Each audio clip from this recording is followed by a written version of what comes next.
Okay, welcome. Nice to see you. Sit back. So this is the battle of the light heavyweights. Light heavyweights, which features Johnny Walker and Ryan Spann. Before I go any further, and this is no pun intended, we're talking about wingspan here. These two guys have an average height of 197. That's like two giants fighting. Do you know what I'm saying? Like, I'm 170. I don't know, I just feel really short now. It's like watching two bears fight, basically. Like, whenever you see these tall, light heavyweights engage, you can't not watch. You can't blink. That fight's going to be amazing regardless, you know? But before I delve any further, I just want to let you guys know as to what the odds are looking like. Johnny Walker is the favorite at minus 125, and Ryan Spann is the slight underdog at plus 100. Now, Johnny Walker, personally, I think is at an immediate advantage because you can just look at his wingspan. Like, the range is 208 centimeters, and Ryan Spann's wingspan, no pun intended, is 200. So right off the bat, like, you've got a reach difference that will favor Johnny Walker's game if he keeps his fight on his feet. In addition, I think something to consider about the fight itself is the change in training camps that Johnny Walker went through. After the fight that ended in pretty terrible fashion against Corey Anderson in a knockout in the very first round, he had problems. Walker had problems with his coach and then just parted ways.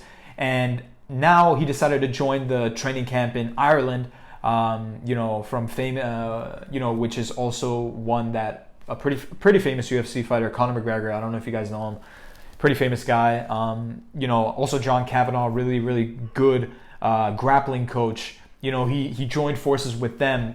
And now, in the press conference leading up to this fight, Walker was expressing how, he was really eager, really, really passionate about upping his game, especially from a wrestling standpoint. He wants to make sure to maximize the versatility in his fight aspects to make sure he doesn't just knock you out, but he could also potentially have a chance to maneuver you and start working his grappling techniques in a way that could favor his game, which is something you want to see in fighters. The more the fighters are able to diversify their fight game, the more dangerous they are. If they can take you from the ground, that's dangerous. But what if they can also smash your head in, standing up? That's a really good advantage for a fighter. So despite the fact that Walker is coming into this fight with 2 straight losses against Corey Anderson and Nikita Krylov, he does seem very confident and very prepared for this fight.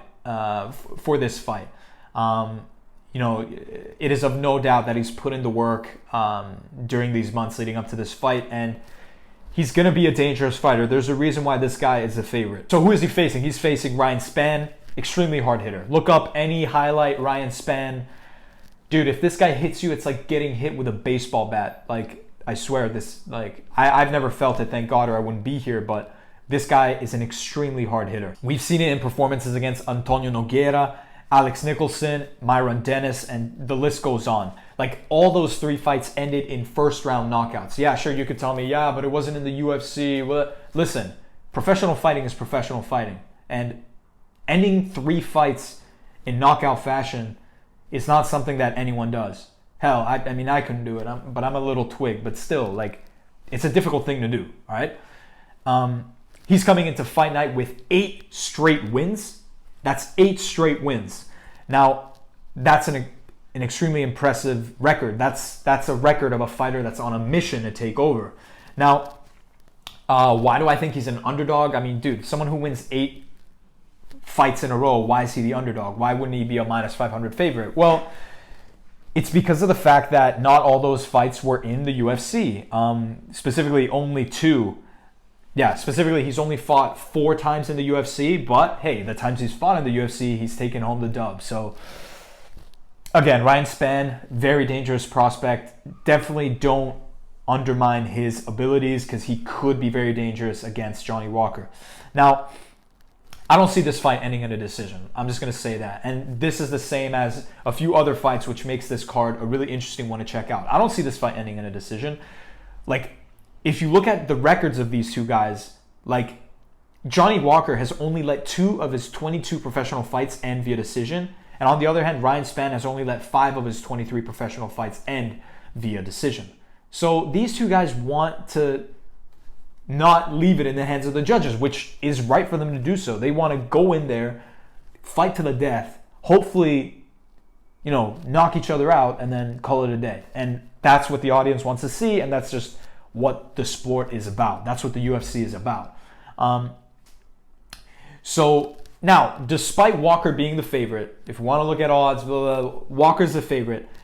I question the fact that his lead up to this fight, he changed camps. Now, while this could be an advantage and improve his game, what if it could also be the same thing that gives him a disadvantage? I mean, usually when fighters change camps, you don't just adapt to a new camp and then just raise your fighting abilities just like that by changing coaches. Like, it's a long process. You got to get to know the coaches, adapt in the difference in fighting style. That's like a different coach coming into a soccer team. If one coach plays with a 3-5-2 and another coach plays with a 4-4-2, like, the team needs to adapt to that situation. Similarly, in the UFC, if his previous coach wanted to emphasize his game standing up, and Coach Kavanaugh comes in and wants to emphasize his game on the ground, like, those are things that fighters have to adapt to. And honestly, if we're talking about a 6-month gap, that's not a lot of time